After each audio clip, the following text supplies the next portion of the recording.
कार्रवाई में आरोप लगाया है कि उनकी पात्रता पर्ची को बने 7 वर्ष हो चुके हैं, लेकिन उन्हें आज तक राशन नहीं मिला है। वहीं एडीएम ने जांच के बाद कार्रवाई करने की बात कही है। यादव पिता दीपचंद यादव, मैं रमेश यादव पिता दीपचंद यादव, कड़ावीन 79 कड़ावीन में रहता हूँ, बीजेपी वर्मा मार्ग पे। मैंने विधायक वगैरह सब दूर शिकायत करी, लेकिन आज तक मेरे को राशन नहीं मिला। जब मैं पात्रता पर्ची लेके नगर झोन में गया हूँ, वहां से मेरे को जो ये क्या बोलते हैं पेंशन, जो वो पेंशन पे मालूम पड़ा कि मेरा राशन और कोई ले लिया है, जबकि मेरा भाई मेरे से 22 साल से अलग रह दिया है, जिसकी बच्ची को मैंने पाली थी।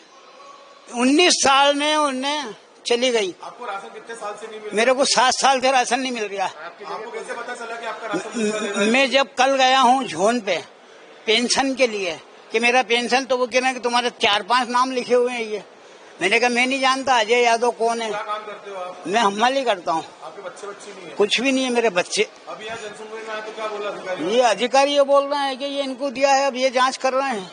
क्या चाहते हो आप? क्या मैं ये चाहता हूँ कि मेरे को राशन मिलना चाहिए, और ये जो नाम है ये नाम कटना चाहिए। और दूसरी बात है, ये मेरे को जो पेंशन का अधिकार हो वो भी मेरे को मिलना चाहिए। फर्जी नाम जोड़ दिया आपके पास? फर्जी नाम जुड़े हुए हैं इसमें। मेरा भाई रहता है 22 साल से, मैं अलग रहता है, वो उसकी बच्ची को भी मैंने पाल पोस के बड़ी करी, मेरे को अभी तक नहीं मिला कुछ भी। आपका नाम बताओ? रमेश पिता दीपचंद यादव। बात उनकी एकदम जो प्रथम दृष्टया मैंने भी वो केस देखा था, उनका समग्र आईडी वो दिखा रहे थे, उनकी पात्रता पर्ची नहीं थी उसमें। तो बिना पात्रता पर्ची के राशन उनको मिल रहा है। उनको ऐसा लग रहा है कि मेरी समग्र आईडी है तो मुझे भी राशन मिल रहा होगा। तो उनके पास पात्रता पर्ची नहीं होने से ये कहना मुश्किल है कि उनकी पात्रता पर्ची बनी है और उनका राशन कोई और ले रहा है। अगर उनकी पात्रता पर्ची बनी हुई होगी और उन्हें राशन नहीं मिल रहा होगा तो निश्चित रूप से ये गंभीर मामला है, परंतु पात्रता पर्ची वो दिखा नहीं पाए। तो मैंने जांच के लिए बोला है, जांच के बाद स्थिति स्पष्ट होगी। इंदौर से नीरज बोरासी की रिपोर्ट। शहडोल जिले के धनपुरी में 7 युवकों की मौत के मामले में कांग्रेस ने मोर्चा खोल दिया है। भाजपा सरकार को आड़े हाथों लेते हुए दोषियों के खिलाफ कार्यवाही करने और संचालित कोयला कबाड़ जैसे अवैध कार्यों पर अंकुश लगाने की मांग की है। बीते दिनों SCCL के बंद पड़े धनपुरी यूजी माइंस में दम घुटने से 7 युवकों की मौत हो गई थी। इस मामले में अब कांग्रेस ने बीजेपी सरकार के खिलाफ मोर्चा खोल दिया है। कांग्रेस ने धनपुरी मुख्य चौराहे पर मुख्यमंत्री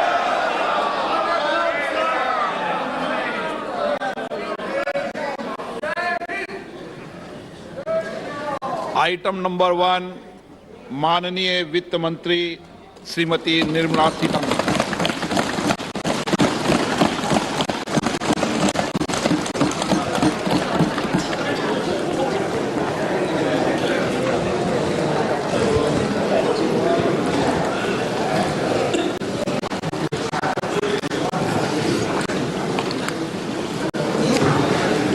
Honorable Speaker, I present the budget for 2023-2024. This is the first budget in Amrit Kal. This budget hopes to build on the foundation laid in the previous budget and the blueprint drawn for India at 100. We envision a prosperous and inclusive India in which the fruits of development will reach all sections and citizens, especially our youth, women, farmers, OBCs, scheduled castes and scheduled tribes. In the 75th year of our independence, the world has recognized the Indian economy as a bright star. Our current year's economic growth is estimated to be at 7%. It is notable that this is the highest among all the major economies.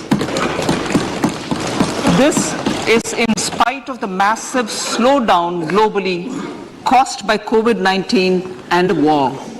The Indian economy is therefore on the right track and despite a time of challenges, heading towards a bright future. Today, as Indians stand with their head held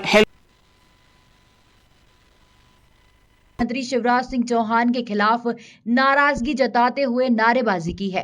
साथ ही मृतक युवकों को candle जलाकर श्रद्धांजलि अर्पित भी की है। कांग्रेस जिलाध्यक्ष सुभाष गुप्ता ने क्षेत्र में संचालित अवैध कार्यों पर अंकुश लगाने की दोषियों के खिलाफ कार्रवाई की मांग की है। साथ ही कार्रवाई नहीं होने पर का प्रयास resulting in जन भागीदारी and targeted support to those in need helped us perform well in trying times. India's rising global profile is because of the several accomplishments. Unique world-class digital public infrastructure, example Aadhaar, CoWIN and UPI. COVID vaccination drive in unparalleled scale and speed. Proactive role in frontier areas such as achieving the climate-related goals, Mission Life and National Hydrogen Mission.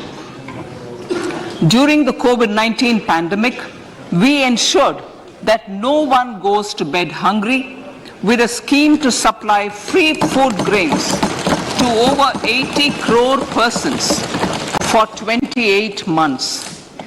Continuing our commitment to ensure food and nutritional security, we are implementing from 1st January 2023 a scheme to supply free food grain to all Antyodaya and priority households for the next 1 year. Under PM Garib Kalyan Anna Yojana, the entire expenditure of about 2 lakh crore will be borne by the central government. In these times of global challenges, the G20 presidency gives us a unique opportunity to strengthen India's role in the world economic order. With the theme of Vasudhaiva Kutumbakam, we are steering an ambitious, people-centric agenda to address global challenges and to facilitate sustainable economic development. The government's efforts since 2014 have ensured for all citizens a better quality of life and life of dignity. The per capita income has more than doubled to 1.97 lakh rupees. In these 9 years, the Indian economy has increased in size from being 10th to 5th largest in the world. We have significantly improved our position as well as a well-governed and innovative country with a conducive environment for business as reflected in several global indices. We have made a significant progress in many sustainable development goals. The economy has become a lot more formalized as reflected in the EPFO membership, more than doubling to 27 crore and rupees 7,400 crore digital payments of 126 lakh crore rupees through UPI in 2022. The efficient implementation of many schemes with universalization of targeted benefits has resulted in inclusive development. Some of the schemes are 11.7 crore household toilets under Swachh Bharat mission, which is achieved, 9.6 crore LPG connections under Ujjwala, 220 crore COVID vaccination of 102 crore persons, 47.8 crore PM Jan Dhan bank accounts, insurance cover for 44.6 crore persons under PM Suraksha Bima and PM Jeevan Jyoti Yojana, and cash transfer of 2.2 lakh crores of rupees to 11.4 crore to over 11.4 crore farmers under PM Kisan Samman Nidhi. Our vision for the Amrit Kal includes technology-driven and knowledge-based economy with strong public finances and a robust financial sector. To achieve this, Jan Bhagidari through Sabka Saath, Sabka Prayas is essential. The economic agenda for achieving this vision focuses on three things. First, facilitating ample opportunities for citizens, especially the youth, to fulfill their aspirations. Second, providing strong impetus to growth and job creation. And third, strengthening macroeconomic stability. To service these focus areas in our journey to India at 100, we believe that the following four opportunities can be transformative during Amrit Kal. Economic empowerment of women. Deen Dayal Antyodaya Yojana National Rural Livelihood Mission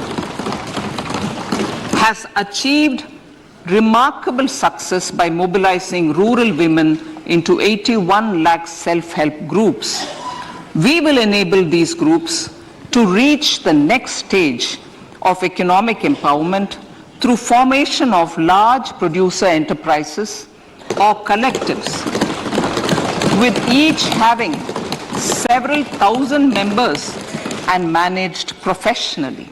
They will be helped with raw materials supply and for better design, quality, branding and marketing of their products.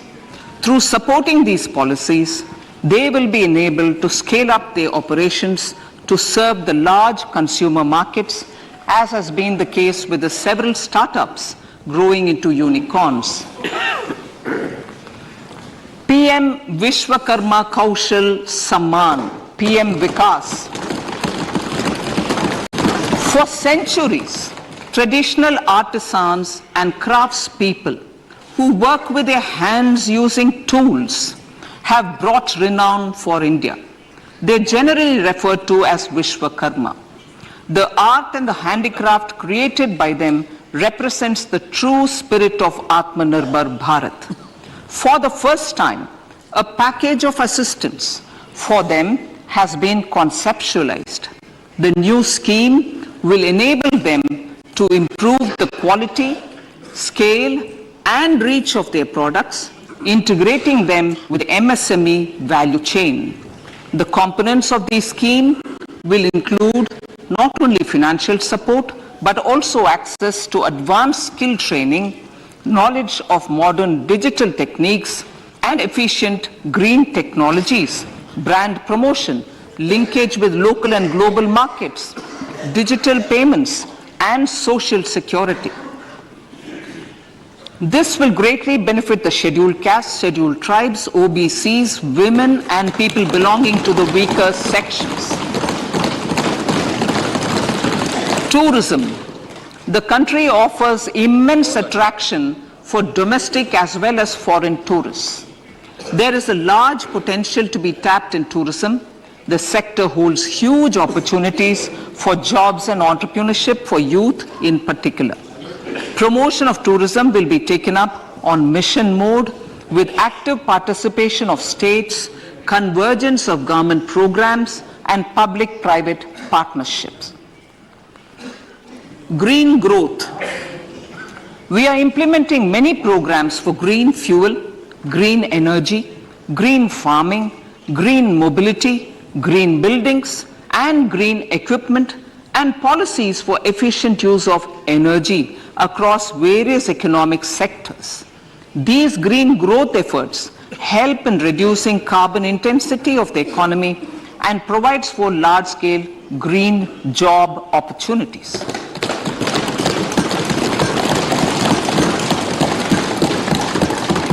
Priorities of this budget.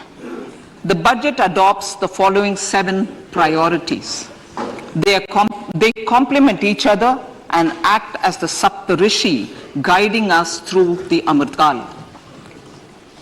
Inclusive development, reaching the last mile, infrastructure and investment, unleashing the potential, green growth, youth power, and financial sector. I now speak on the priority number 1, inclusive development.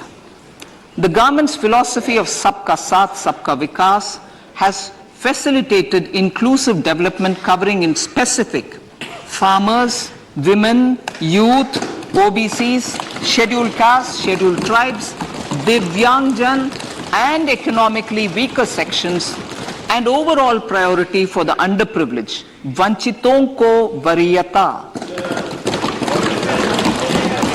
There has also been a sustained focus on Jammu Kashmir, Ladakh and the Northeast. This budget builds on those efforts.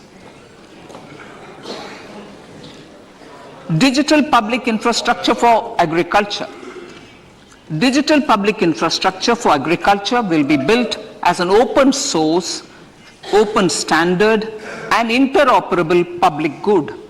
This will enable inclusive farmer-centric solutions through relevant information services for crop planning and health, improved access to farm inputs, credit and insurance, help for crop estimation, market intelligence, and support for growth of agri-tech industry and startups.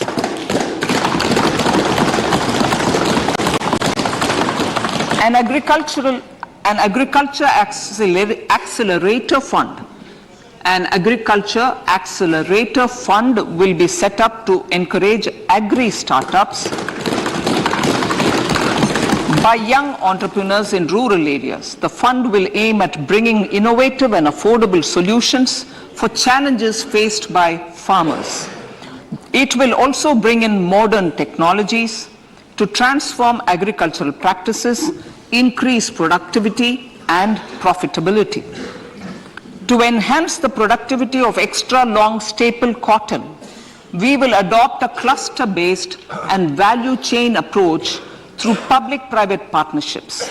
This will mean collaboration between farmers, state and industry for input supplies, extension services and market linkages. We will launch an Atmanirbhar Clean Plant program to boost availability of disease-free, quality planting material for high-value horticultural crops at an outlay of 2,200 crores. Global hub for millets which are Sri Anna. India is the forefront. India's at the forefront of popularizing millets, whose consumption furthers nutrition, food security, and welfare of farmers, said the Honorable Prime Minister. We are the largest producer and second largest exporter of Sri Anna in the world. We grow several types of Sri Anna, such as Sri Anna Jowar, Sri Anna Ragi, Sri Anna Bajra, Sri Anna Kutu, Ramdana, Kangni, Kutni, Kutki, Kodo, China, and Sama. These have a number of health benefits and have been an integral part of our food for centuries. I acknowledge with pride the huge service done by small farmers in contributing to the health of fellow citizens by growing these Sri Anna. Now, to make India a global hub for Sri Anna, the Indian Institute of Millet Research, ideally Indian Institute of the Sri Anna Research, Hyderabad, will be supported as the center of excellence for sharing best practices, research and technologies at the international level. The agricultural credit target will be increased to 20 lakh crores with focus on animal husbandry, dairy and fisheries. We will launch a new sub-scheme of PM Matsya Sampada Yojana, which is an existing scheme, but we launch a new sub-scheme with targeted investment of 6,000 crores to further enable activities of fishermen, fish vendors, and micro and small entrepreneurs, improve value chain efficiencies, and expand the market. For farmers, especially small and marginal farmers and other marginalized sections, the government is promoting cooperative-based economic development model. A new Ministry of Cooperation was formed with a mandate to realize the vision of Sahakar Se Samriddhi. To realize this vision, the government has already initiated computerization of 63,000 primary agricultural credit societies with an investment of 2,516 crores. In consultation with all the stakeholders and the states, model bylaws for PACS were formulated, enabling them to become multi-purpose PACS. A national cooperative database is being prepared for countrywide mapping of cooperative societies. With this backdrop, we will implement a plan to set up massive decentralized storage capacity.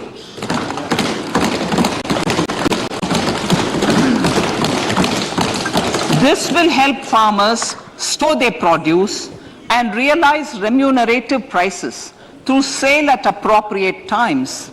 The government will also facilitate setting up of a large number of multi-purpose cooperative societies, primary fishery societies, and dairy cooperative societies in uncovered panchayat and villages in the next 5 years.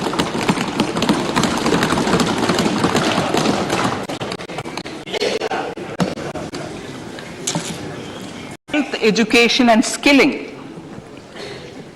157 new nursing colleges will be established in co-location with the existing 157 medical colleges established since 2014. A mission to eliminate sickle cell anemia by 2047 will be launched. It will entail awareness creation, universal screening of 7 crore people in the age group of 0 to 40 years in affected tribal areas, and counseling through collaborative efforts of central ministries and state governments.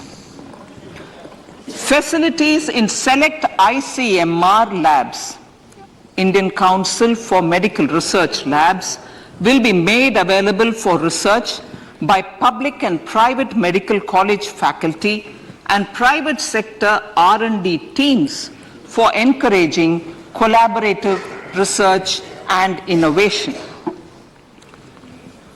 A new program to promote research and innovation in pharmaceuticals will be taken up through centers of excellence.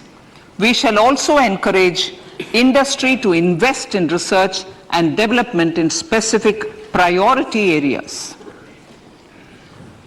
Dedicated multidisciplinary courses for medical devices will be supported in existing institutions to ensure availability of skilled manpower for futuristic medical technologies, high-end manufacturing and research. Teachers training. Teachers training will be re-envisioned through innovative pedagogy, curriculum transaction, continuous professional development, dipstick surveys, and ICT implementation. The District Institute of Education and Training will be developed as vibrant institutes of excellence for this purpose.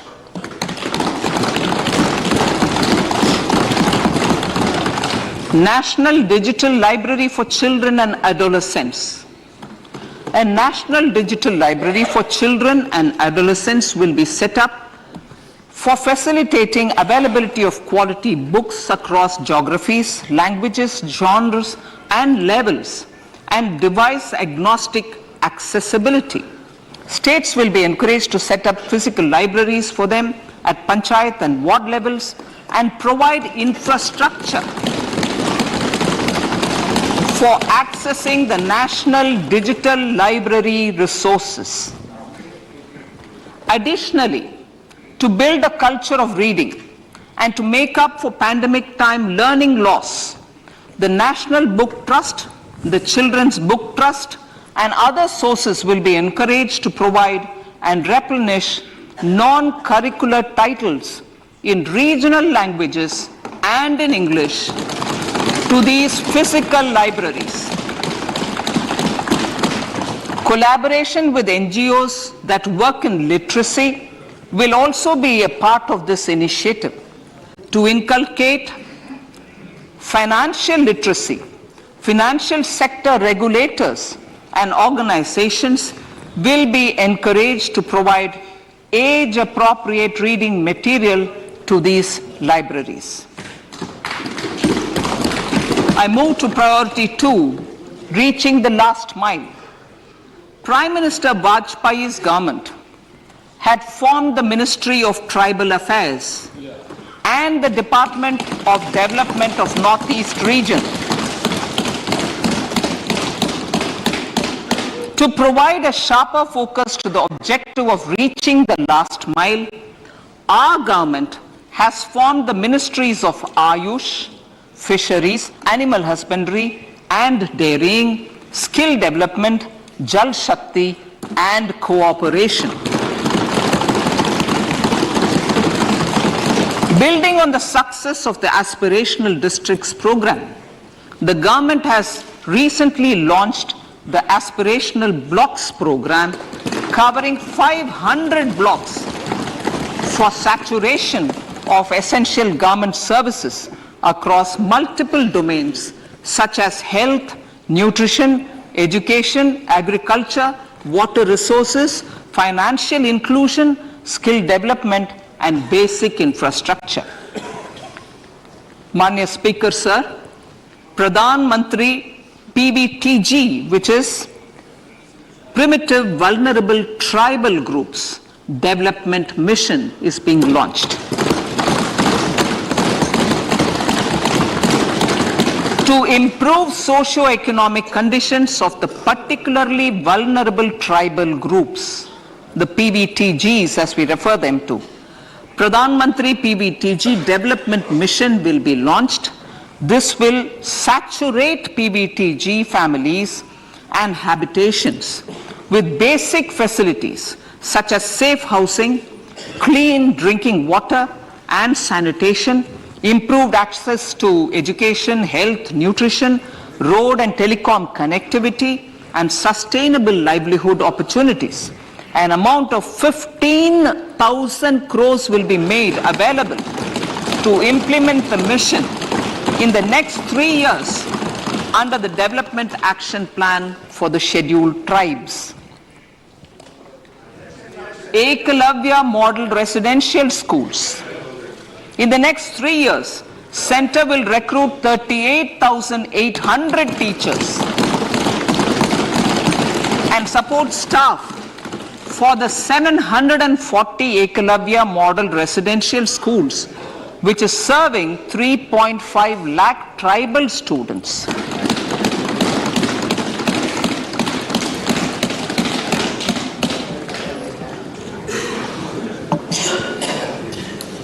In the drought-prone central regions of Karnataka, central assistance of 5,300 crore will be given to Upper Bhadra project to provide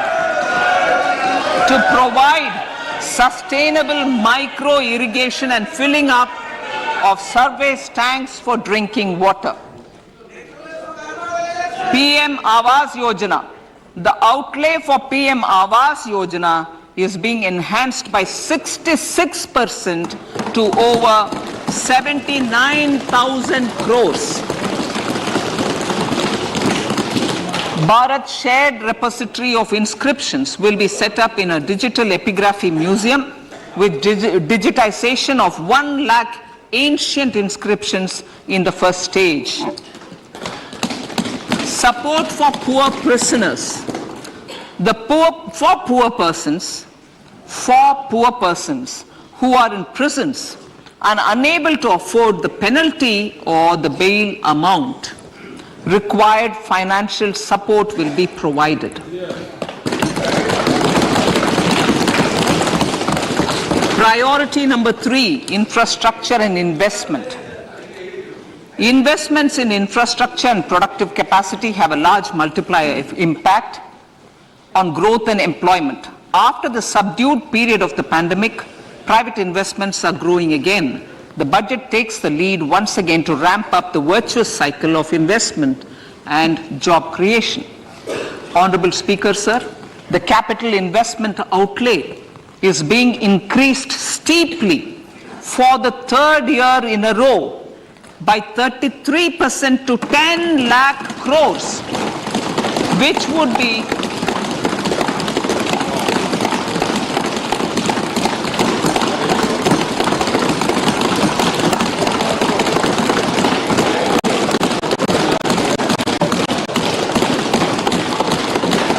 which would be 3.3% of GDP. This will almost be 3 times the outlay made in 2019-20.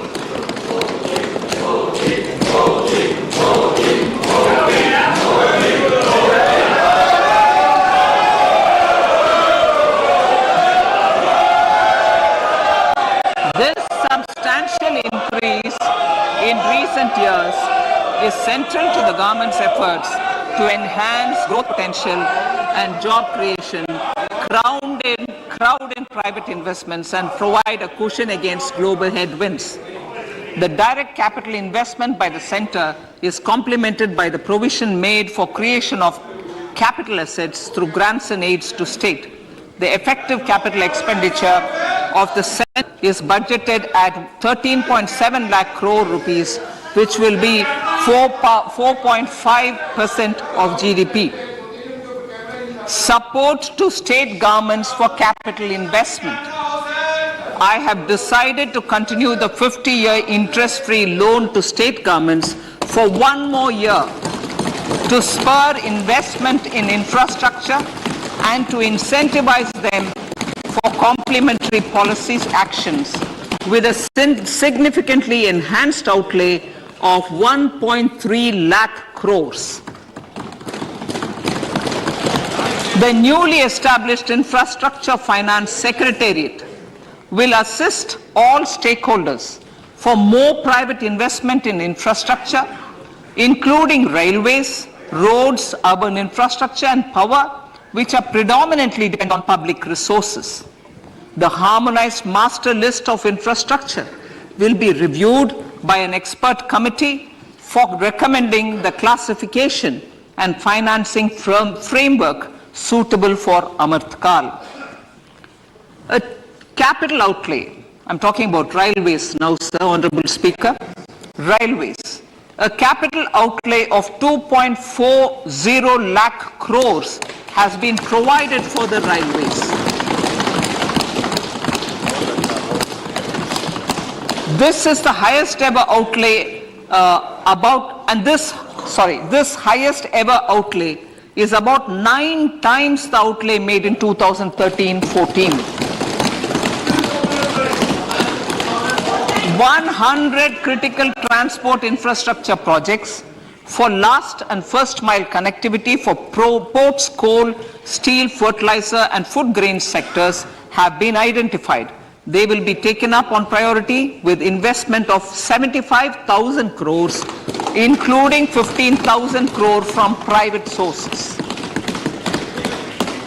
50 additional airports, heliports, water aerodromes, and advanced landing grounds will be revived for improving regional air connectivity.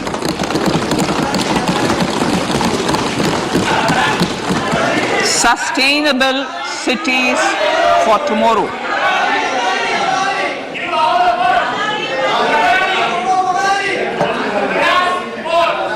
States and cities will be encouraged to undertake urban planning reforms and actions to transform our cities into sustainable cities of tomorrow.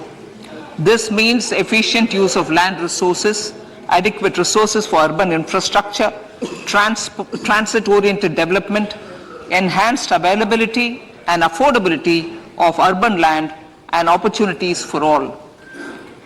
Through property tax governance reforms and ring-fencing user charges on urban infrastructure, cities will be incentivized to improve their creditworthiness for municipal bonds. Like the RIDF, an Urban Infrastructure Development Fund will be established through use of priority sector lending shortfall. This will be managed by the National Housing Bank and will be used by public agencies to create urban infrastructure in Tier 2 and Tier 3 cities. States will be encouraged to leverage resources from the grants of the 15th Finance Commission as well as existing schemes to adopt appropriate user charges while accessing the UIDF. We expect to make available 10,000 crore rupees per annum for this purpose. All cities and towns will be enabled for 100% mechanical desludging of septic tanks and sewers to transition from manhole to machine hole mode.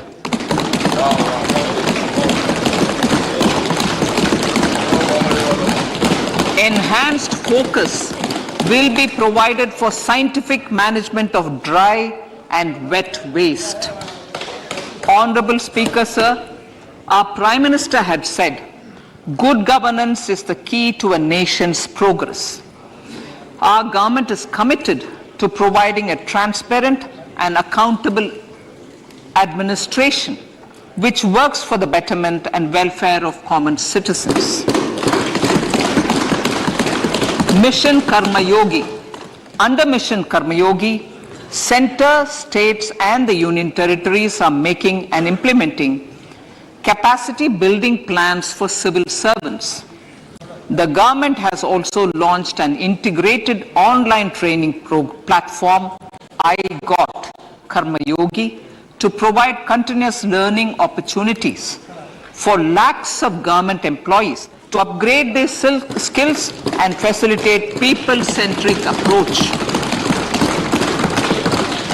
Sir, for enhancing ease of doing business, more than 39,000 compliances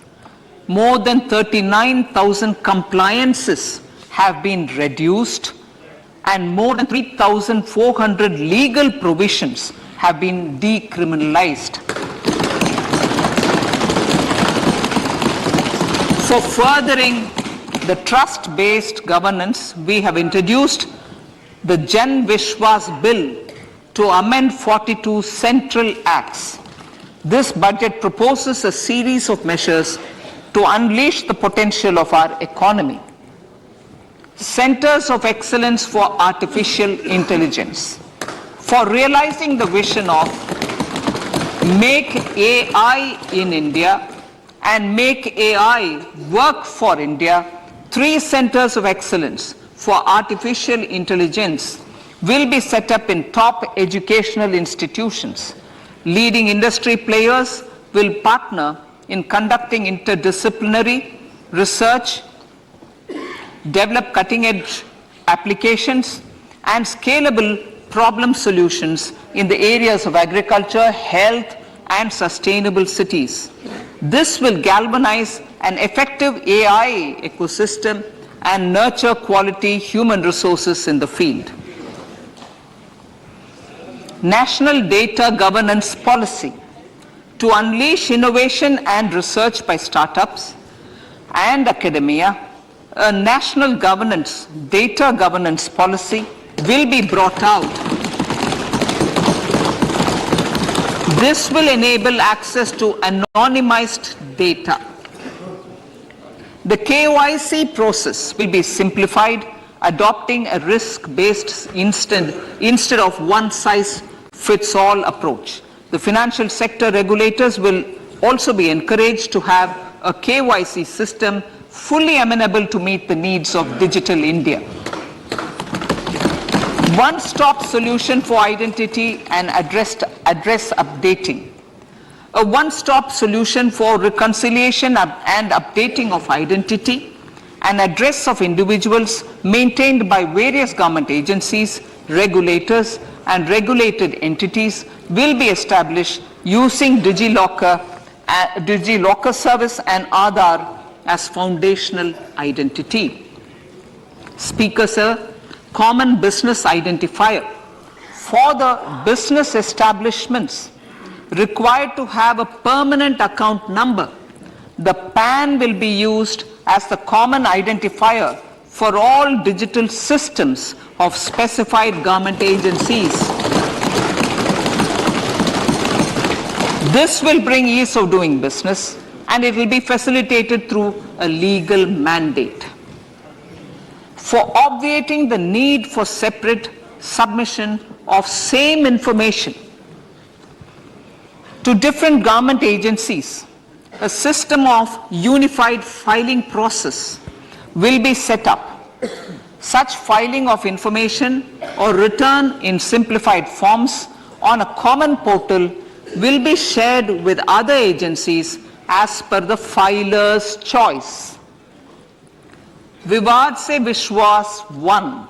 Relief for MSMEs.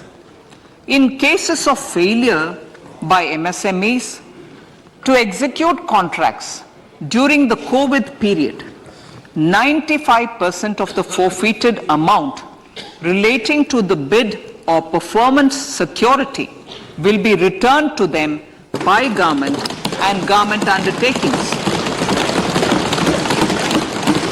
This will provide relief to the MSMEs. Vivad se Vishwas 2. Settling contractual disputes.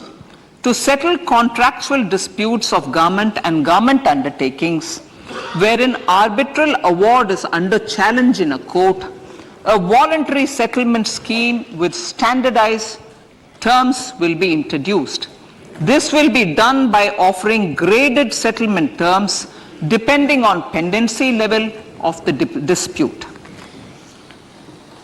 The state support mission of Niti Aayog will be continued for 3 years for our collective efforts towards national priorities. Result-based financing. To better allocate scarce resources for competing development needs, the financing of select schemes will be changed on a pilot basis from input-based to result-based. E-courts. For efficient administration of justice, Phase 3 of the e-courts project will be launched with an outlay of 7,000 crores. Fintech services in India have been facilitated by our digital public infrastructure, including Aadhaar, PM Jan Dhan Yojana, Video, KYC, India Stack, and UPI.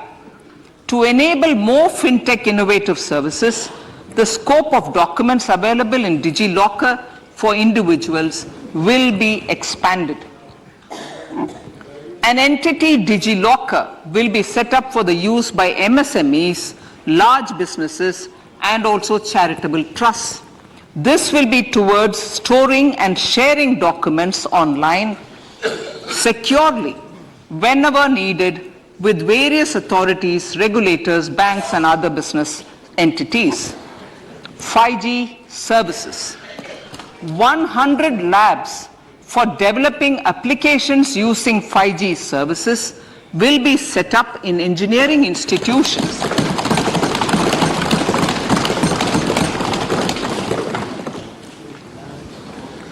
To realize a new range of opportunities, business models, and employment potential. The labs will cover, among others, applications such as smart classrooms, precision farming, intelligent transport systems, and healthcare applications. Lab-grown diamonds. Lab-grown diamonds is a technology and innovation-driven emerging sector with high employment potential. These environment-friendly diamonds, which have optically and chemically the same properties as natural diamonds. To encourage indigenous production of LGD, lab-grown diamond seeds and machines, and to reduce import dependency, a research and development grant will be provided to one of the IITs for 5 years. To reduce the cost of production, a proposal to review the custom duty on LGD seeds will be indicated in Part B of the speech. I come to the fifth priority, Honorable Speaker, sir, green growth. Honorable Prime Minister has given a vision for life or lifestyle for environment to spur a movement of environmentally conscious lifestyle. India is moving forward firmly for the Panchamrit, the net zero carbon emission by 2070 to usher in green industrial and economic transition. This budget builds on our focus on green growth. The recently launched National Green Hydrogen Mission, with an outlay of 19,700 crores, will facilitate transition of the economy to low carbon intensity, reduce dependence on fossil fuel imports, and make the country assume technology and market leadership in this sunrise sector. Our target is to reach an annual production of 5 MMT by 2030.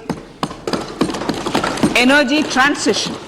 This budget provides for 35,000 crores for priority capital investment towards energy transition and net zero objectives and energy security by Ministry of Petroleum and Natural Gas. To steer the economy on sustainable development path, battery energy storage systems with capacity of 4,000 MWH will be supported with viability gap funding. A detailed framework for pumped storage projects will also be formulated. Renewable energy evacuation. The interstate transmission system for evacuation and grid integration of 13 gigawatt renewable energy from Ladakh will be constructed with investment of 20,700 crore, including central support of 8,300 crores. Green credit program. For encouraging behavioral change, a green credit program will be notified under the Environment Protection Act.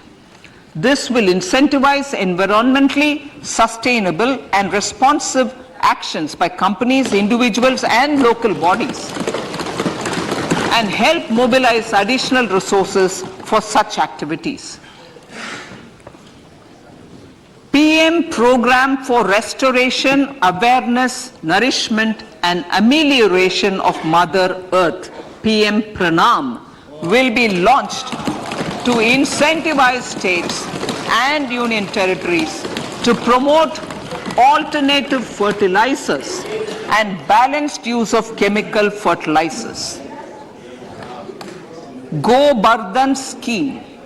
500 new waste to wealth plants under Go Bardhan, galvanizing organic bio-agro resources done. Go Bardhan scheme will be established for promoting circular economy.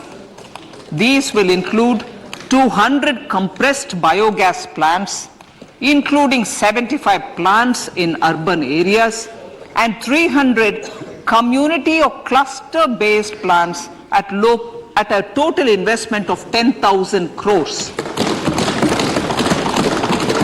I will refer to this in Part B also.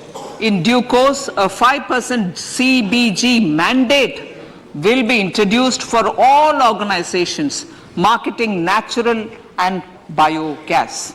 For collection of biomass and distribution of biomanure, appropriate fiscal support will also be provided. Bharatiya Prakritik Kheti Bio Input Resource Centers. Over the next 3 years, we will facilitate 1 crore farmers to adopt natural farming.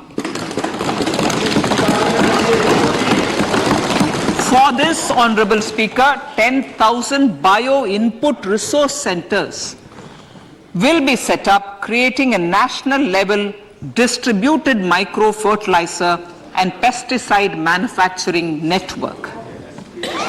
Mishti.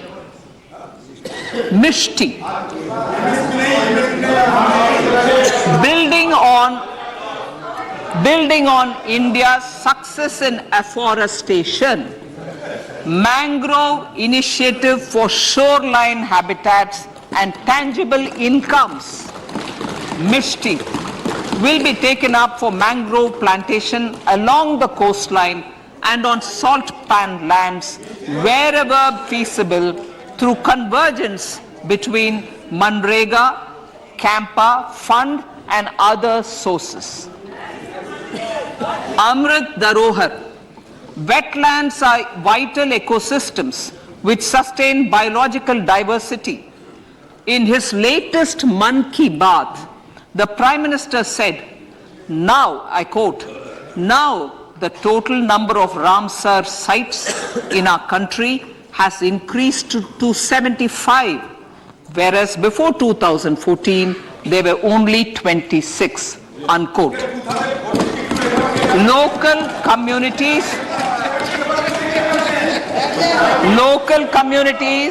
have always been at the forefront of conservation efforts.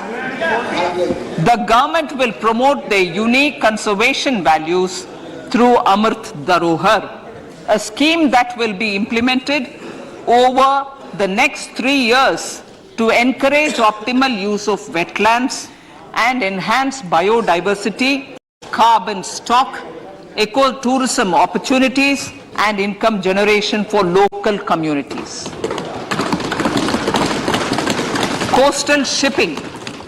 Coastal shipping will be promoted as the energy efficient and lower cost mode of transport, both for passengers and freight, through PPP mode with viability gap funding. Vehicle replacement. Vehicle replacement is an important continuing policy, replacing the old political,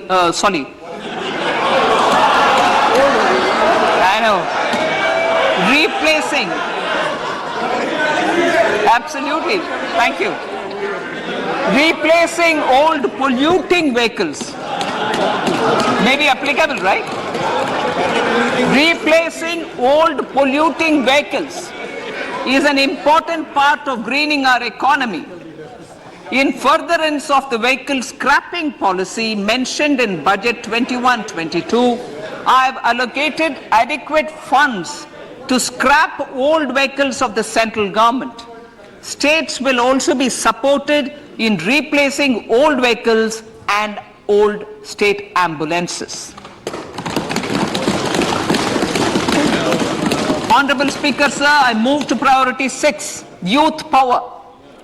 To empower our youth and help the Amrit PD realize their dreams, we have formulated the National Education Policy, which is very wide in its scope, but one of the things is also to focus on skilling, adopted economic policies that facilitate job creation at scale and have supported business opportunities. Pradhan Mantri Kaushal Vikas Yojana. Pradhan Mantri Kaushal Vikas Yojana 4.0 will be launched to skill lakhs of youth within the next 3 years. On-job training, industry partnership, and alignment of courses with needs of industry will be emphasized. The scheme will also cover new age courses for Industry 4.0 like coding, AI, robotics, mechatronics, IoT, 3D printing, drones, and other soft skills. To skill youth for international opportunities, 30 Skill India International Centers will be set up across different states. The digital ecosystem for skilling will be further expanded with the launch of a unified Skill India digital platform for enabling demand-based formal skilling, linking with employers including MSMEs, and facilitating access to entrepreneurship schemes. To provide stipend support to 47 lakh youths in 3 years, direct benefit transfer under a pan-India national apprenticeship promotion scheme will be rolled out. Tourism. Honorable Speaker, sir, with an integrated and innovative approach, at least 50 destinations will be selected through challenge mode. In addition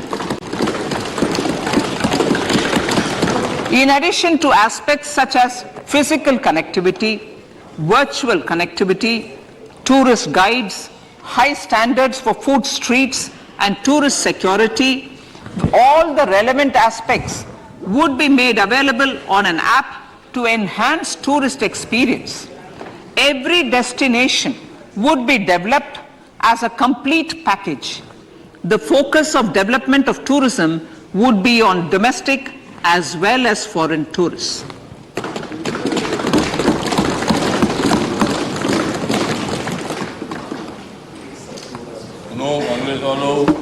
Sector-specific skilling and entrepreneurship development will be dovetailed to achieve the objectives of Dekho Apna Desh initiative. This was launched as an appeal by the Honorable Prime Minister to the middle class to prefer domestic tourism over international tourism. The integrated development of theme-based tourist circuits, the Swadesh Darshan scheme, was also launched. Under the Vibrant Villages program, tourism infrastructure and amenities will be facilitated in border villages. Unity Mall. States will be encouraged to set up a Unity Mall in their state capital or most prominent tourism center or the financial capital for promotion and sale of their one district, one product and GI products and other handicraft products, and for providing space for such products of all other states as well. Sir, priority number 7, financial sector. Our reforms in the financial sector and innovative use of technology have led to financial inclusion at scale, better and faster service delivery, ease of access to credit, and participation in financial markets.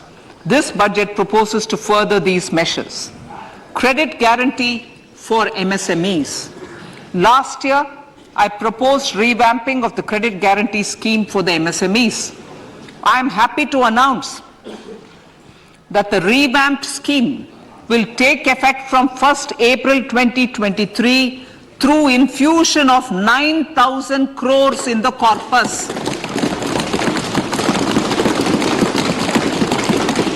This will enable additional collateral-free guaranteed credit of 2 lakh crores of rupees. Further, the cost of credit will be reduced by about 1%. A national financial information registry will be set up to serve as a central repository of financial and ancillary information. This will facilitate efficient flow of credit, promote financial inclusion, and foster financial stability. A new legislative framework will govern this credit public infrastructure and will be designed in consultation with the RBI. To meet the needs of Amritkal and to facilitate optimum regulation in the financial sector, public consultation as necessary and feasible, will be brought to the process of regulation making and issuing subsidiary directions. To simplify, to ease, and to reduce cost of compliance, financial sector regulators will be requested to carry out a comprehensive review of existing regulations. For this, they will consider suggestions from public and regulated entities. Time limits to decide the application under various regulations will also be laid down. Honorable Speaker, sir, to enhance business activities in GIFT IFSC, the following measures will be taken. Delegating powers under the SEZ Act to the IFSCA to avoid dual regulation. Setting up a single window IT system for registration and approval of IFSCA, SEZ authorities, GSTN, RBI, SEBI, and IRDAI. Permitting acquisition financing by IFSC banking units of foreign banks. Establishing a subsidiary of Exim Bank for trade refinancing. Amending IFSCA Act for statutory provisions for arbitration, ancillary services, and avoiding dual regulation under the SEZ Act, and recognizing offshore derivative instruments as valid contracts. Honorable Speaker, sir, data embassy. For countries looking for digital continuity solutions, we will facilitate setting up of their data embassies in GIFT IFSC.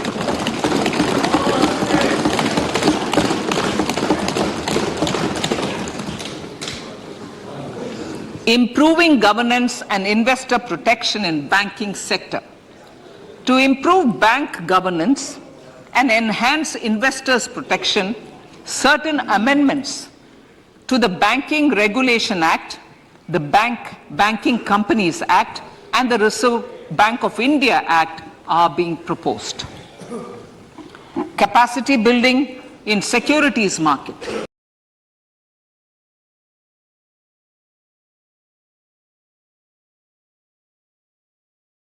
SEBI will be empowered to develop, regulate, maintain, and enforce norms and standards for education in the National Institute of Securities Markets and to recognize award of degrees, diplomas, and certificates. A central processing center will be set up for faster response to companies through centralized handling of various forms filed with field officers under the Companies Act. Reclaiming of shares and dividends. For investors to reclaim unclaimed shares and unpaid dividends from the Investor Education and Protection Fund Authority with ease, from the Investor Education and Protection Fund Authority with ease, an integrated IT portal will be established. Digital payments continue to find wide acceptance. In 2022, they show an increase of 76% in transaction and 91% in value. Fiscal support for this digital public infrastructure will continue in 2023-2024. आजादी का अमृत महोत्सव, महिला सम्मान बचत पत्र. For commemorating Azadi Ka Amrit Mahotsav, a one-time new small savings scheme, Mahila Samman Savings Patra or Savings Certificate, Mahila Samman Savings Certificate will be made available for a 2-year period up to March 2025. This will offer deposit facility up to 2 lakh in the name of a woman or girls for a tenure of 2 years at fixed interest rate of 7.5% with partial withdrawal option. Senior citizens. The maximum deposit limit for senior citizens savings scheme will be enhanced from 15 lakh to 30 lakhs of rupees. The maximum deposit limit for monthly income account scheme will be enhanced from 4.5 lakh to 9 lakh for single account and from 9 lakh to 15 lakh for joint account. Honorable Speaker, sir, fiscal management. 50 years interest-free loan to states. The entire 50-year loan to states has to be spent on capital expenditure within 2023-24. Most of this will be at the discretion of the states, but a part will be conditional on states increasing their actual capital expenditure. Parts of the outlay will also be linked to or allocated for the following purposes: scrapping old government vehicles, urban planning reforms and actions, financing reforms in urban local bodies to make them credit-worthy for municipal bonds, housing for police personnel above or as part of the police station, constructing unity malls, children and adolescent libraries and digital infrastructure, and state share of capital expenditure of central schemes. Honorable Speaker, sir, fiscal deficit of states. States will be allowed a fiscal deficit of 3.5% of GSDP, of which 0.5% will be tied to power sector reforms. Revised estimates 2022 to 2023. The revised estimate, Honorable Speaker, sir, of the total receipts other than borrowing is 24.3 lakh crores, of which the net tax receipts are 20.9 lakh crores. The revised estimate of the total expenditure is 41.9 lakh crores of rupees, of which the capital expenditure is about 7.3 lakh crores. The revised estimate of the fiscal deficit is 6.4% of GDP, adhering to the budget estimate. So budget estimates of 2023-24.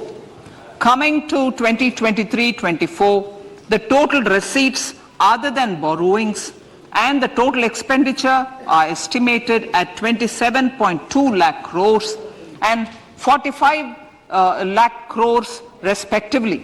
The net tax receipts are estimated at 23.3 lakh crores.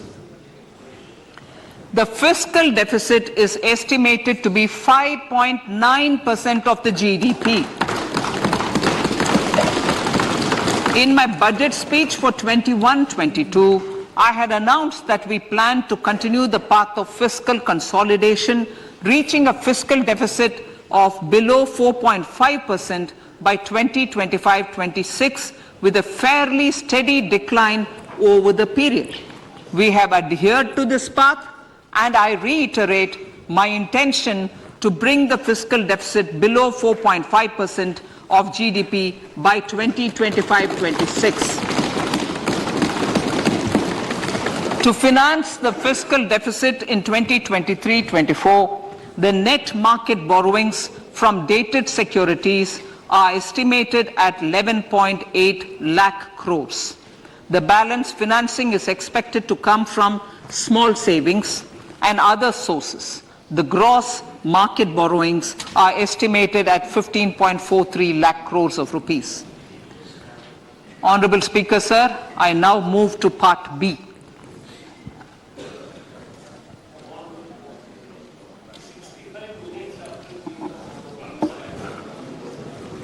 Indirect taxes.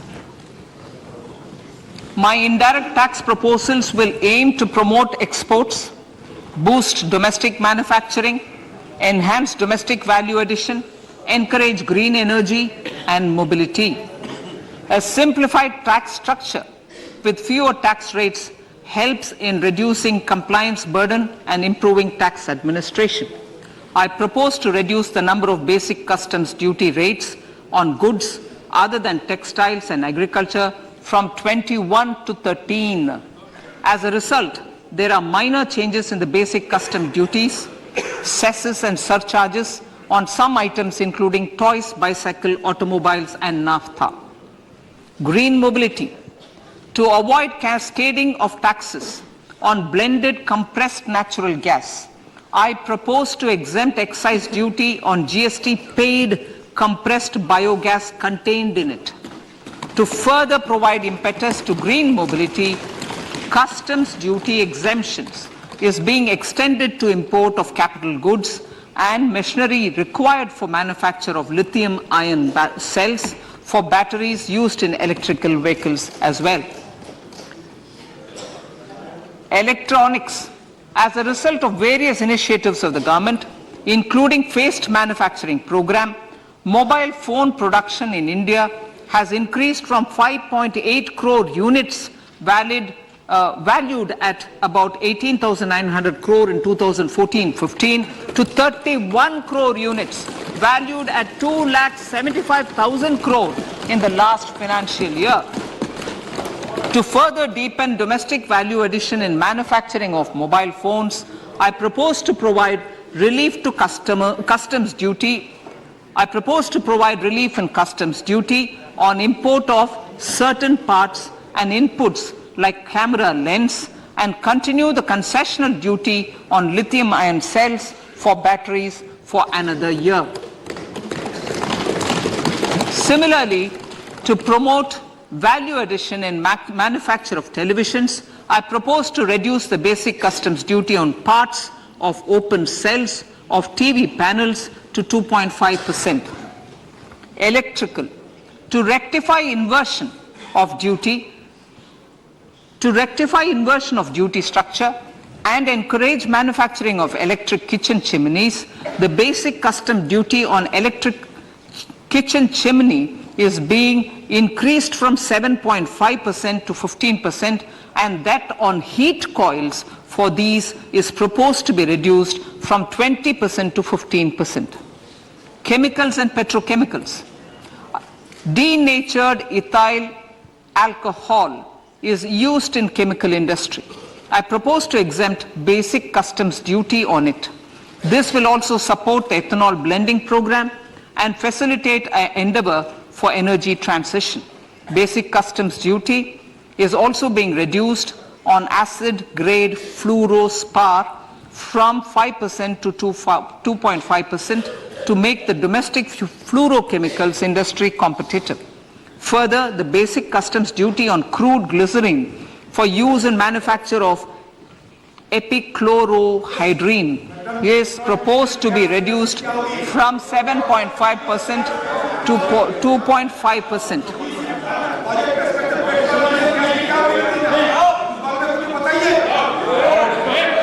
Marine products. In the last financial year, marine products recorded the highest export growth, benefiting farmers in the coastal states of the country. To further enhance the export competitiveness of marine products, particularly shrimps, duty is being reduced on key inputs for domestic manufacture of shrimp feed. India is a global leader, as I said in Part A, in cutting and polishing of natural diamonds, contributing about 3/4 of the global turnover by value. With the depletion of deposits of natural diamonds, the industry is moving towards lab-grown diamonds, and it holds huge promise. To seize this opportunity, I propose to reduce the basic customs duty on seeds used in their manufacture. Customs duties on door or dore and bars of gold and platinum were increased earlier this fiscal. I propose to increase the duties on articles made therefrom to enhance the duty differential. I also propose to increase the import duty on silver doors, bars and articles to align them with that on gold and platinum. To facilitate availability of raw materials for the steel sector, exemptions from basic custom duty on raw materials for manufacture of CRGO steel, ferrous scrap and nickel cathode is being continued. Similarly, the concessional BCD of 2.5% on copper scrap is also being continued to ensure the availability of raw materials for secondary copper producers who are mainly in the MSME sectors. Compounded rubber. The basic custom duty rate on compounded rubber is being increased from 10% to 25% or 30 kg, whichever is lower, at par with that of natural rubber other than latex to curb circumvention of duty. Cigarettes. National calamity contingent duty on specified cigarettes was last revised 3 years ago. This is proposed to be revised upwards by about 16%. Direct taxes. I now come to my direct tax proposals. Honorable Speaker, these proposals aim to maintain continuity and stability of taxation, further simplify and rationalize various provisions to reduce the compliance burden, promote the entrepreneurial spirit, and provide tax relief to citizens. It has been constant endeavor of the Income Tax Department to improve taxpayers' services by making compliance easy and smooth. Our taxpayers portal received a maximum of 72 lakh returns in a day, processed more than 6.5 crore returns this year. Average processing period reduced from 93 days in financial year 13-14 to 16 days only now. And 45% of the returns were processed within 24 hours. We intend to further improve this, roll out the next generation common IT return form for taxpayer convenience, and also plan to strengthen the grievance redressal mechanism. MSMEs and professionals. MSMEs are growth engines of our economy. Micro enterprises with turnover up to 2 crore of rupees and certain professionals with turnover of up to 50 lakh rupees can avail the benefit of presumptive taxation.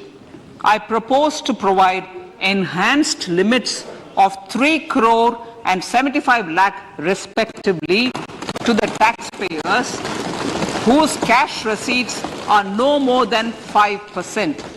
Whose cash receipts are no more than 5%.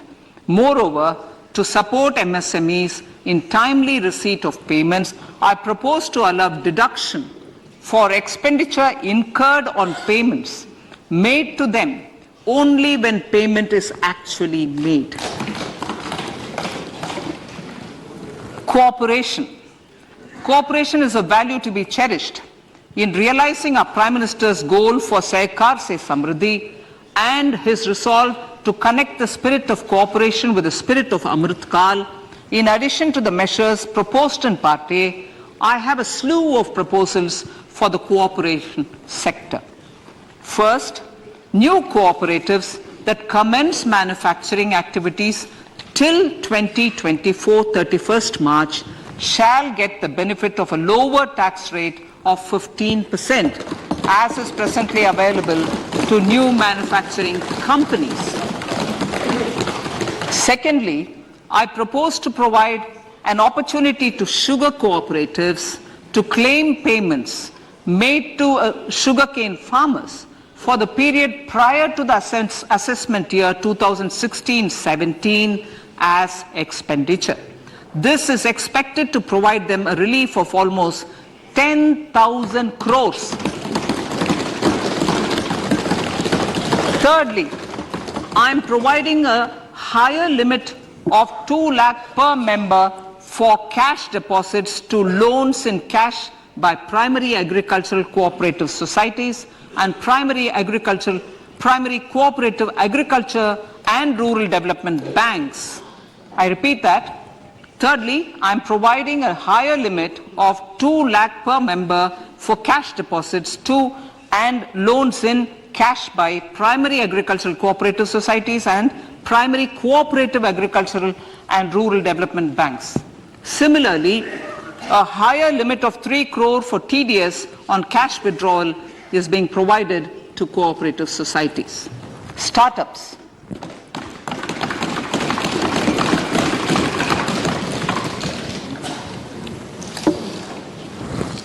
Entrepreneurship is vital for a country's economic development. We have taken a number of measures for startups and they have borne results. India is now the third largest ecosystem for startups globally and ranks second in innovation quality among middle-income countries. I propose to extend the date of incorporation for income tax benefits to startups from 31/3/2023 to 31/3/2024. I further propose to provide the benefit of carry forward of losses on change of shareholding of startups from 7 years of incorporation to 10 years.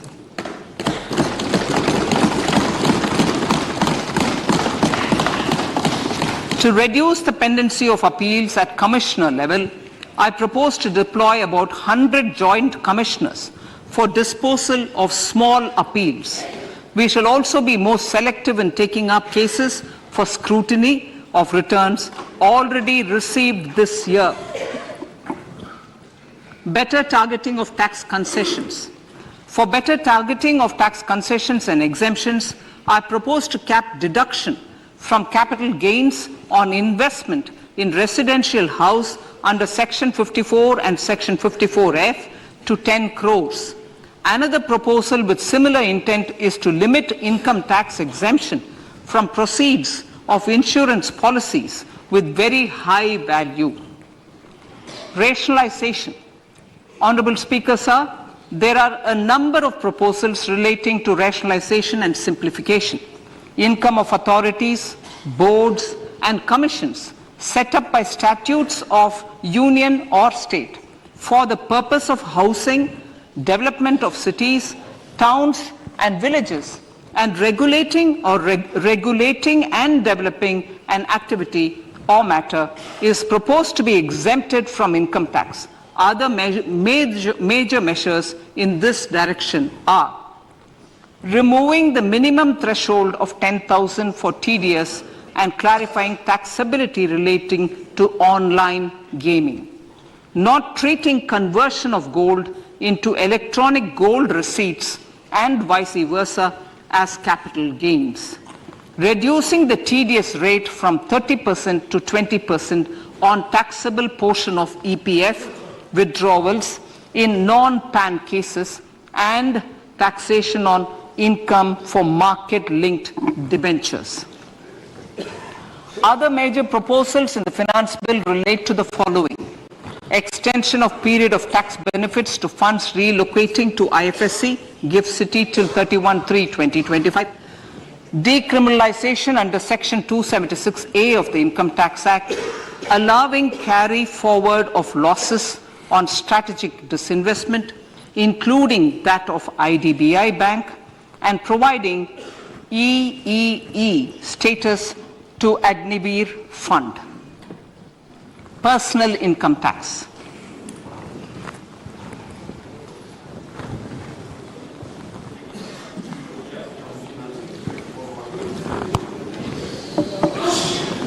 Now I come to what everyone is waiting for. Personal income tax. I have 5 major announcements to make in this regard. These primarily benefit our hard-working middle class. The first one concerns rebate. Currently, those with income up to 5 lakh do not pay any income tax in both old and new regimes. I propose to increase the rebate limit to 7 lakhs in the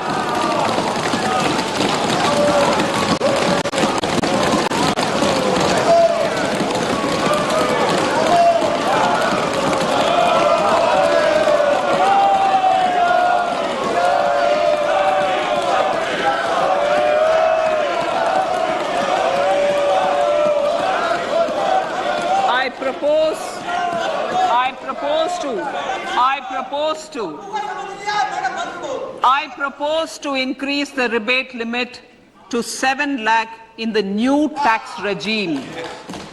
Thus, persons in the new tax regime with income up to 7 lakhs will not have to pay any tax at all. The second proposal relates to middle-class individuals. I had introduced in the year 2020 the new personal income tax regime with 6 income slabs starting from 2.5 lakh. I propose to change the tax structure in this regime by reducing the number of slabs to 5 and increasing the tax exemption limit to 3 lakhs. The new tax rates are 0 to 3 lakh, nil. 3 to 6 lakhs, 5%. 6 to 9 lakhs, 10%. 9 to 12 lakh, 15%. 12 to 15 lakhs, 20%. And above 15 lakhs, 30%. This will provide major relief to all taxpayers in the new regime. An individual with an annual income of 9 lakhs will be required to pay only 45,000 rupees. This is only 5% of his or her income. It is a reduction of 25% on what he or she is required to pay now. That is 60,000. So in the place of 60,000, it is now only 45,000. Similarly, an individual with an income of 15 lakh rupees would be required to pay only 1.5 lakh or 10% of his income or her income, a reduction of 20% from the existing liability of 1,87,500 rupees. My third proposal is for the salaried class and the pensioners, including family pensioners, for whom I propose to extend the benefit of standard deduction to the new tax regime. Each salaried person with an income of 15.5 lakh rupees or more will thus stand to benefit by 52,500 rupees. My fourth announcement in personal income tax is regarding the highest tax rate, which in our country is 42.74%. This is among the highest in the world. I propose to reduce the highest surcharge. Rate from 37% to 25% in the new tax regime.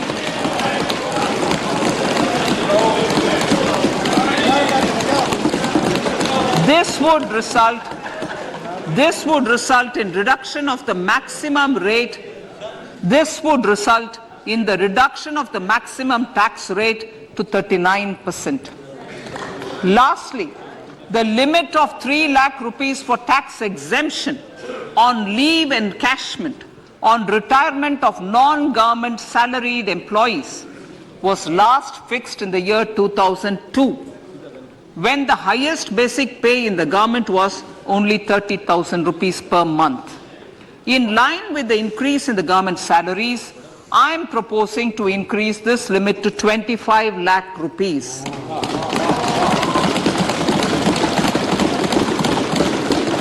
We are also making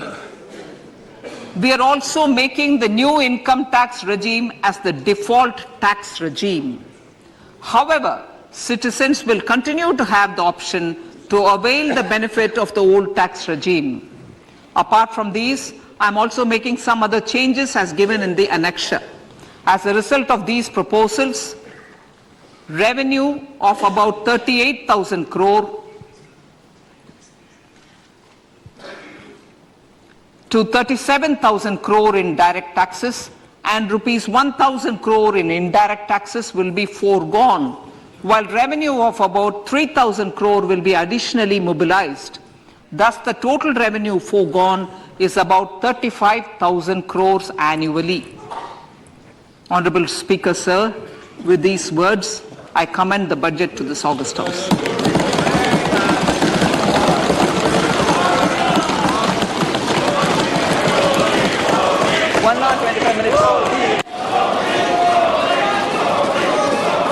Item number 1.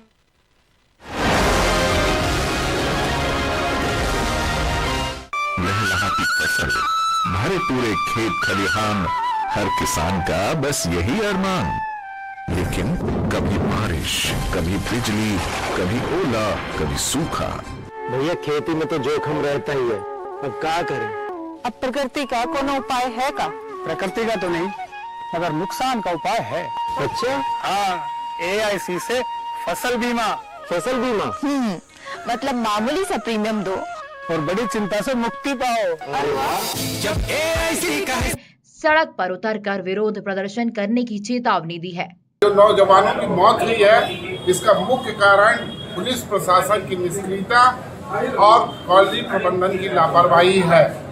ये पूरा क्षेत्र बुढ़ार और धनपुरी का कोयलांचल क्षेत्र ऐसा लगता है, यहाँ कानून व्यवस्था की स्थिति शून्य हो गई है, यहाँ माफियाओं का राज हो गया है और ये यहाँ कोई कानून नहीं चलता, यहाँ सिर्फ माफियाओं का कानून चल रहा है। मेरी शासन से मांग है कि यह कानून का राज स्थापित किया जाए और अबोध बालक जो बहकावे में आकर ऐसी हरकत कर बैठे उनके घर वालों को मुआवजा दिया जाए और जो इनके पीछे सफेद पोश माफिया है उनको बेनकाब करके उनको सलाखों के पीछे किया जाए और कोयले कबाड़ का अवैध व्यापार तुरंत इस पे अंकुश लगाया जाए, नहीं तो कांग्रेस सड़क पर उतरकर इनका विरोध करेगी। ये किसके साथ पे चल रहा है? और ये सब भारतीय जनता पार्टी के नेताओं और उनकी कठपुतली पुलिस प्रशासन की सह पर चल रहा है। शहडोल से निर्मल जायसवाल की रिपोर्ट।